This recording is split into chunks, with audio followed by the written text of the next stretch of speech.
एक विवाद पिछले कुछ दिनों में, कुछ महीनों में जो चला है वो है रामचरितमानस का विवाद, और ऑपोजिशन जो है इस पर काफ़ी हावी है, इस पर चर्चा करती जा रही है।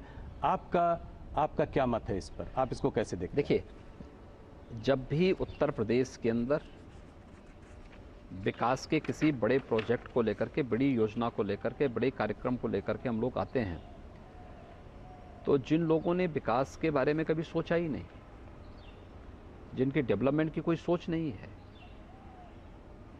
जो विकास नहीं बल्कि विभाजन पर विश्वास करते हैं, तो वे लोग इस प्रकार की कोई ना कोई बयानबाजी अपना शुरू कर देते हैं। उत्तर प्रदेश के अंदर ग्लोबल इन्वेस्टर समिट एक बड़ा आयोजन है, और इसके साथ ही G20 का समिट, यह उत्तर प्रदेश के लिए भी और देश के लिए भी एक अवसर है जब वैश्विक मंच पर हम लोग अपनी छवि को, अपने सामर्थ्य को प्रस्तुत करने का एक अवसर हमें प्राप्त होगा। तो विकास और इस प्रकार के अवसर से ध्यान हटाने के लिए यह इस प्रकार की बयानबाजी है, इसके पीछे कोई अन्य हेतु नहीं। अब जैसे कि काफ़ी सारे, मायावती जी ने कहा कि सबसे बड़ा कॉन्स्टिट्यूशन हमारे लिए सबसे बड़ा है रामचरितमानस नहीं। आपके अखिलेश जी ने कहा कि हमारा अंबेडकर जी ही हमारा धर्म है। फिर अब वो कह रहे हैं मैं भी शूद्र हूँ, और वो आपसे ये सवाल जो है सदन में पूछना भी चाहते हैं।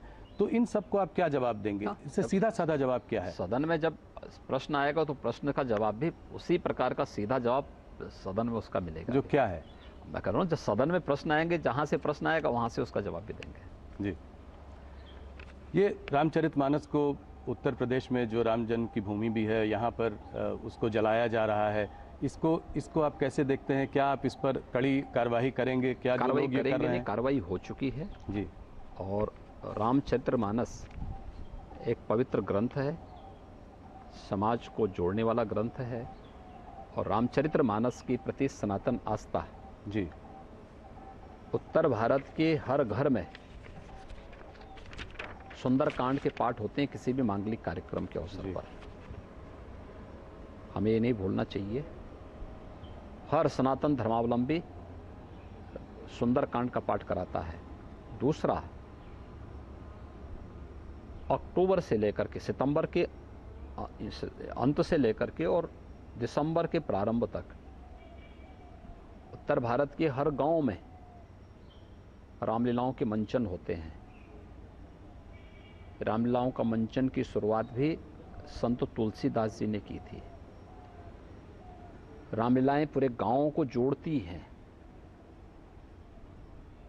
और जिन लोगों को रामचरितमानस के इस भाव के बारे में जानकारी होती ना, वे लोग इस प्रकार के प्रश्न नहीं उठाते।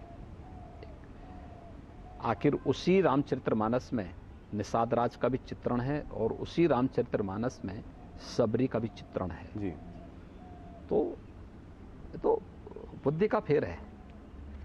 पर राजनीति में बैकवर्ड वोट्स को गैल्वेनाइज करने का एक ये तरीका भी हो सकता है। देखिए, उत्तर प्रदेश की जनता बहुत विभाजन झेल चुकी है, और विभाजन के कारण पहचान का संकट भी देख चुकी है। उत्तर प्रदेश की जनता अब बार बार विभाजनकारी ताकतों को ठुकराई है। 14 में ठुकराया, 17 में ठुकराया, 19 में ठुकराया, और 22 में भी जवाब दे चुकी है जी। इसलिए अब कोई गुंजाइश नहीं बची है। वो लोग कितना भी माथापच्ची कर लें, उसके लिए कोई गुंजाइश नहीं बची है। आपने तमाम चुनाव की बात की, तो 2014 में 71 सीट लेकर बीजेपी यहाँ आई थी, 2019 में 63 सीट, 2024 में आप कितनी सीट देखते हैं?